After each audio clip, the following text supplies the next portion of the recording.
with what you're doing right now, you're going throughout the state. How many meetings have you had so far?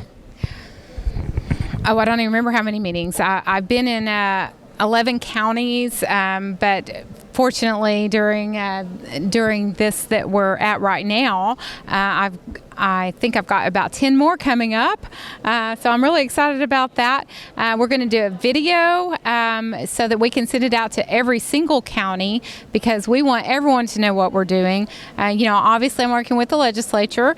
They are just fantastic. They're writing things up for us, and we'll get those out. But we're also working with the Republican Party. I'd love to work with the Democrat Party as well, but we would like it to be in the top 8 at the Republican Party. Don't know if I'll get there or not, but I'm sure trying, because not only do we want this to happen, we know that sometimes it takes pressure to get these things out in front.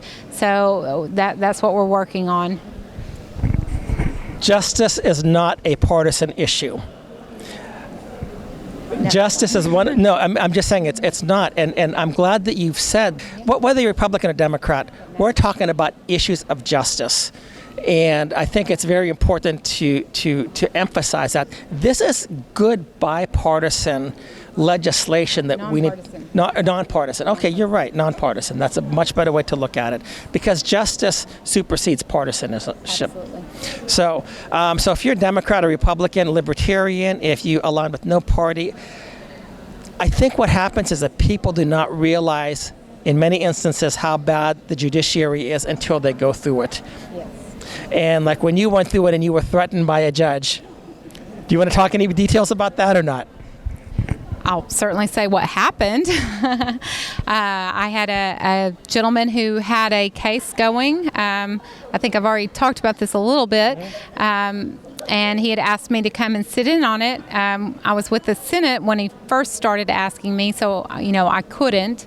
But then I was working for someone who was running for office, and that person knew of some injustices that had happened in the courts, and so I, at the request of him, I asked if I could go and listen to his hearing.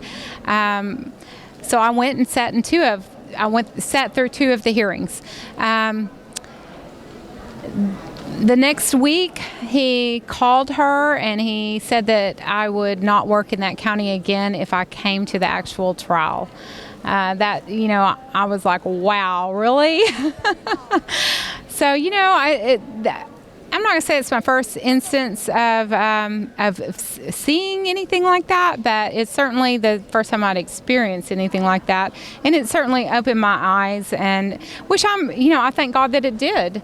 I have a voice. I know people in the judiciary. I know people in the legislature, and I think that's why God put me where He put me, because I have what it takes, the knowledge and everything to hopefully get some things changed for all of these people.